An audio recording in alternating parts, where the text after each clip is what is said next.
이렇게 결국에 사회에서는 나뿐만 아니라 여러 사람과의 소통을 해야 되기 때문에 나와 더 잘 지낼 수 있는 사람, 약간 일할 수 있는 능력이 조금 떨어지더라도, 유학을 다녀오지는 않았더라도 나와 함께 할 수 있을 때 조금 더 스트레스를 덜 받고 즐겁게 일할 수 있는 사람, 그런 사람을 내 동료로, 내 부하로 뽑게 된다는 거죠. 그 점을 꼭 기억을 했으면 좋겠습니다.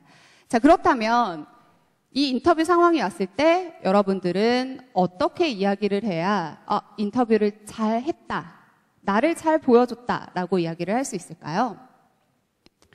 자, 여기에 스포츠를 좋아하는 친구들이 많이 있을지, 그리고 있다고 해도 고등학생들이어서 이걸 잘 많이 봤을지 잘 모르겠어요. 배구 선수 중에 박정환 선수라고 있어요. 경상도 사투리 쓰고요. 진짜 남 많이 가리고. 그래서 인터뷰를 하는데 뭐 앞으로의 경기에서 어떤 모습 보여주고 싶은가요? 하고 마이크를 넘겼는데 그게 나 진짜 못하겠다. 그러더니 화면 밖으로 나갔어요. 그리고 철푸덕 넘어지는 모습까지 그냥 아예 다 전파를 탔습니다. 그래서 이 선수는 좀 원치 않는 방향이었을 수도 있겠지만 일약 스타덤에 올랐죠. 그리고 여자 선수 말고 남자 선수의 예를 들어볼게요. 야구 좋아하는 사람 있어요? 야구 좋아해요? LG가 2015년에 몇 위 했게요?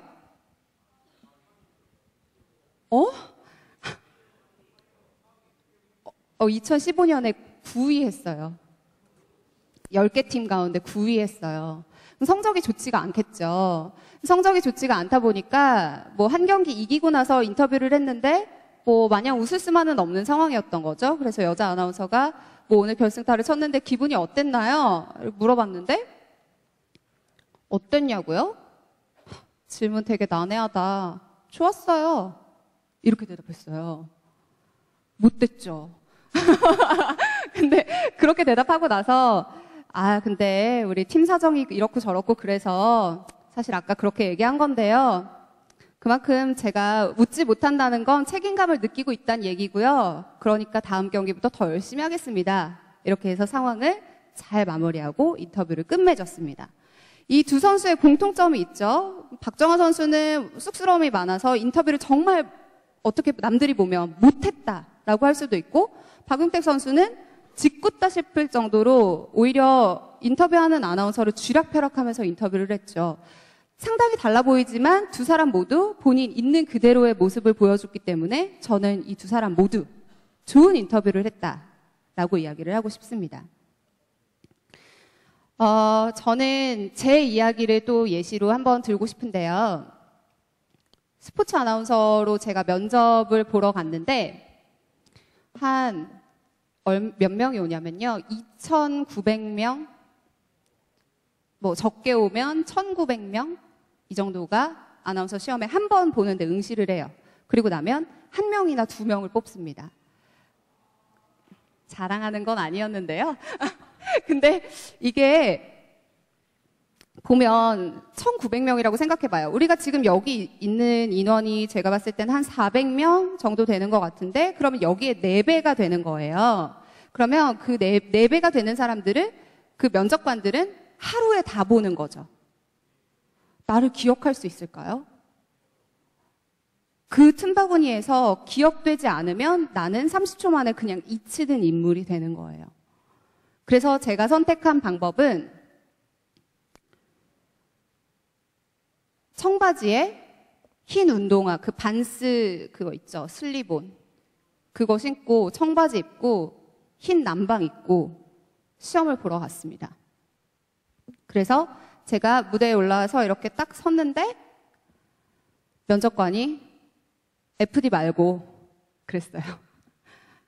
일 봐주는 사람 말고 지원자 올라오세요. 그랬어요. 그래서 제가 거기서 저는 이렇게 운동화를 신고 남방을 입고 스포츠 현장을 뛰어다니는 현장에 잘 어울리는 아나운서가 되고 싶습니다. 라고 얘기를 했죠. 힐을 신고 시험을 보러 온 사람들과 저는 다르다는 걸 보여드리고 싶었어요. 이렇게 얘기를 해서 시험에 합격을 했고, 시험에 합격한 이후에 한 달 동안 저는 회사에서 이름이 없었습니다. 그 운동화 이렇게 기억이 됐어요.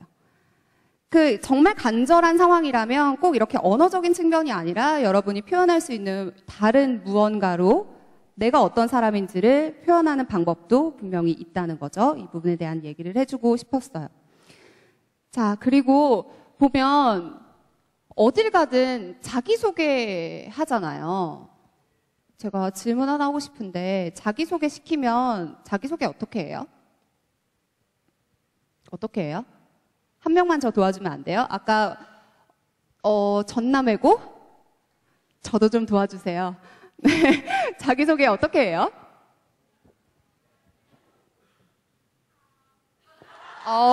중국어. 니하오. 이거는 확실한 방법이 되겠네. 근데 보통은 그래요. 학생들은 다를 수도 있겠지만 그러면 저는 아나운서 시험을 많이 봤으니까 아나운서 친구들이 보통 어떻게 자기소개를 하는지에 대한 예시를 들어줄게요. 저희가 딱 시험 보러 딱 들어가면 딱 서요. 이렇게 줄줄이. 10명이 딱 서서 몇 번 자기소개하세요. 그러면 네, 수험번호 39번 정인영입니다. 이렇게 한 다음에 저는 큰 귀와 작은 입을 가졌습니다. 저의 이 신체적인 특성을 활용해서 남의 말을 많이 듣고 적게 이야기하는 좋은 아나운서가 되겠습니다. 이렇게 해요. 진짜 그렇게 합니다. 근데 그러면 뽑고 싶을까? 진짜 싫겠죠. 근데 자기소개를 하는 것에 있어서도 거기서부터 나를 표현하는 것의 시작이거든요. 근데 예시를 들어주는 거. 나는 솜사탕 같은 사람이 되고 싶습니다. 폭신폭신하고 어린 시절의 추억을 떠올리게 하고 막 이런 사람이 되고 싶습니다. 비유를 하는 건 좋지만 절대 누가 봐도 꾸며진 것 같은 자기소개를 하지 말았으면 좋겠어요. 저는 그래서 제 특징을 이용할 수 있는 가장 좋은 걸로 키를 이용한 거라든가 아니면 누가 봐도 자기소개 하나로 쟤는 저런 자기소개를 했던 애였지 저런 특징이 있는 사람이었지 라고 나를 표현할 수 있는 게 뭔지에 대해서도 한 번쯤 생각을 해봤으면 좋겠어요. 그래서 아까 김병옥 강사님이 얘기를 해주셨던 그 100가지를 쓰면서 분명히 겹치는 게 있을 거예요. 100가지를 쓰다 보니까 나는 여행에 관한 게 30가지였어. 그러면 자기소개를 하면서도 저는 여행을 좋아하는 어떤 사람입니다.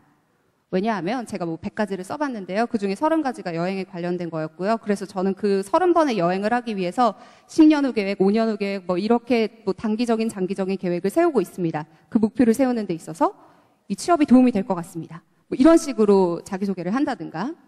그런 식으로 내가 나를 파악한 이후에 나를 명확하게 표현할 수 있는 자기소개를 하는 것이 인터뷰에 좋은 물꼬를 트는 방법이 될 수 있을 것 같습니다.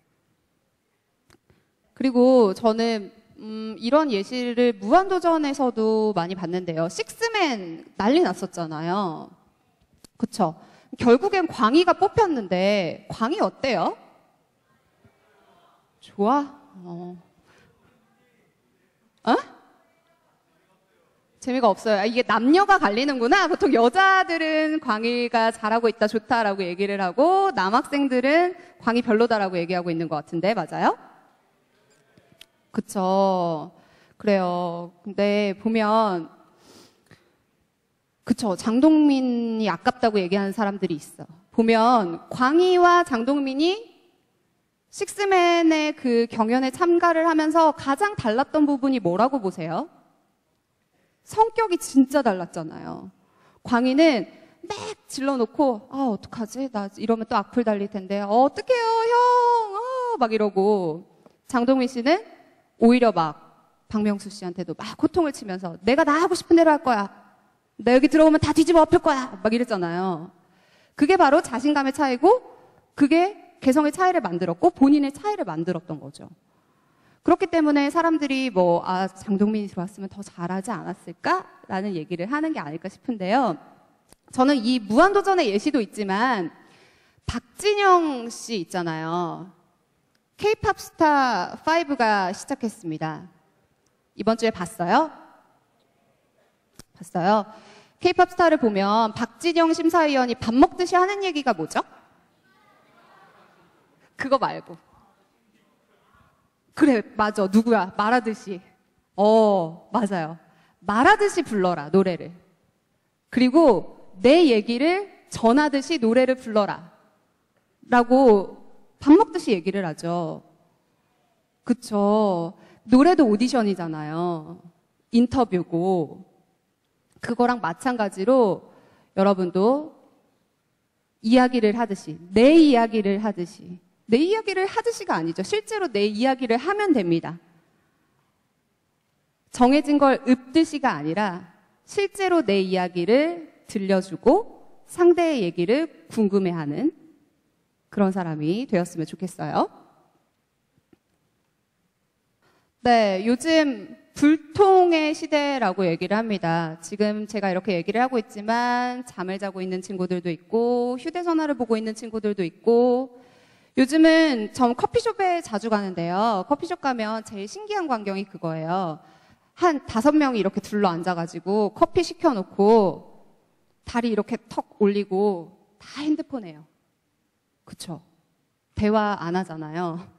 5명이 둘러 앉아 있는데 그 안에서 방 만들어서 굳이 얼굴 마주보고 있으면서 인터넷으로 같이 게임하고. 그쵸? 아니면 모여서도 내 이야기 안 합니다. 휴대전화 꺼내놓고 지금 실검에 누구 올라왔네? 그리고 그 사람에 대한 이야기를 하죠. 그럼 결국에는 그 사람에 대해서 어떻게 생각하고 있는지 상대의 의견을 들어볼 수는 있지만 서로가 서로에 대한 궁금증이 없고 내가 상대에게 나를 보여주는 것에는 점점 더 어색해지고 인색해질 수밖에 없다는 거예요. 근데 그런 시대에서 유재석 씨가 사랑받는 이유는 끊임없이 공감하려고 노력하기 때문이에요. 보면 그랬어요. 누구씨 그랬죠. 알죠. 이거는 어떤 거예요? 라고 끊임없이 질문을 던지고 그 사람에게 공감을 합니다. 그렇기 때문에 여러분이 유재석은 다 유느님이라고 하잖아요. 그리고 유재석처럼 되고 싶다라고 하는 친구들 진짜 많은데 그런 유재석 씨가 항상 이야기하는 것 중에 하나는 반드시 한 달에 한 권 이상씩 책을 읽으세요 입니다. 책을 읽으면 저는 여러분에게 자기계발서를 읽지 말라고 충고하고 싶어요. 자기계발서는 결국에는 비슷한 이야기로 귀결이 될 수밖에 없고 그리고 결국에는 내 이야기가 아니라 그 사람의 얘기잖아요. 그 사람이 그런 상황에서 어떻게 헤쳐나갔고 그 사람의 보기에는 이런 상황에선 어떻게 했으면 좋겠다는 걸 여러분에게 조언해 줄 뿐이지 그게 내 이야기가 될 수가 없어요. 그렇기 때문에 저는 소설을 많이 읽기를 추천하고 싶습니다. 소설을 보면 진짜 많은 종류의 사람이 나오잖아요. 그러면 소설을 저는 한 달에 한 권 책을 읽어도 여러 가지 책을 읽으라고 권하지 않아요. 한 권을 여러 번 읽어도 상관없습니다. 대신 읽으면서 이번에는 주인공의 빙의를 해봤다가 두 번째 읽을 때는 주인공의 여자친구의 빙의를 해봤다가 세 번째 읽을 때는 가장 악역인 사람에게 빙의를 해봤다가 그런 식으로 계속해서 여러분들이 한 사람 한 사람을 빙의해가면서 책을 읽어 나가다 보면 다양한 사람들을 이해할 수 있는 폭이 넓어진다라는 얘기를 하고 싶은 거죠. 이렇게 개인주의가 만연하고 내가 대화가 없고 불통이다라고 말씀을 드렸는데 그런 시대일수록 오히려 외로움은 더 커집니다. 그렇기 때문에 나를 상대에게 이해받고 싶고 그럴 수도 있지. 너는 그렇게 생각하고 있구나. 그래 괜찮아. 라고 다독임을 받고 싶어지는 욕구도 커지게 마련입니다. 그럴 때 모두가 나 좀 다독여줘. 나 좀 돌아봐줘. 라고 했을 때 그렇게 상대에게 손을 뻗는 사람이 아니라 손을 내밀어서 잡아주고 그래 그럴 수도 있지 나는 이해해 라고 말할 수 있는 사람이 여러분이 됐으면 좋겠어요. 그게 제 바람이고요. 그렇게 되기 위해서 나를 가장 잘 알고 그리고 나를 상대에게 보여주고 또다시 상대에게 나를 이해받을 수 있게 만드는 그런 과정들이 계속해서 반복되다 보면 여러분은 누군가에게 손을 뻗을 수 있는 사람이 될 수 있을 거라고 믿고요. 그리고 마지막으로 한 가지 드리고 싶은 말씀은 여러분이 지금부터 가장 먼저 해야 할 것은 저는 실패라고 말하고 싶습니다. 10대, 20대 특권은 잘못된 행동을 했을 때 비난받지 않을 수 있는 것, 누구도 뭐라고 하지 않는다는 것이 저는 가장 크다고 생각해요. 누구든 처음부터 잘할 순 없잖아요. 그러니까 잘못된 거라고 해도 한번 부딪혀보고 해보고 저질러보고 그래서 실패해보고, 깨지고, 아파보고, 그런 경험들을 최대한 많이 하는 거 여러분들에게 추천을 해주고 싶습니다. 그러다 보면 내가 내릴 수 있는 답이 뭔지를 어느 순간 알게 될 거예요. 그래서 내 답을 아주 현명하게 내놓을 수 있는 20대가 되기를 소망을 합니다. 자, 그리고 제가 가장 최근에 읽은 책이 김영하 작가의 퀴즈쇼라는 책이에요. 여기에서 나이가 많은 늙은 할아버지가 주인공에게 해주는 얘기가 있습니다. 너도 똑같아. 요즘 젊은이들은 자기 답을 내놓지 않고 왜 되물으려고만 하지? 세상은 답을 내려주지 않아. 네가 답을 내놓아야만 한다. 라고 얘기를 하면서 자, 자네는 이 질문에 어떻게 대답할 땐가? 자네가 내놓는 답은 무엇인가? 라고 묻는 부분이 나오거든요. 내가 어떤 사람인가? 라는 질문에 대해서 여러분들이 내놓을 답을 제가 5년 후, 10년 후에 기대하겠습니다. 이걸로 강의를 마치겠습니다. 고맙습니다.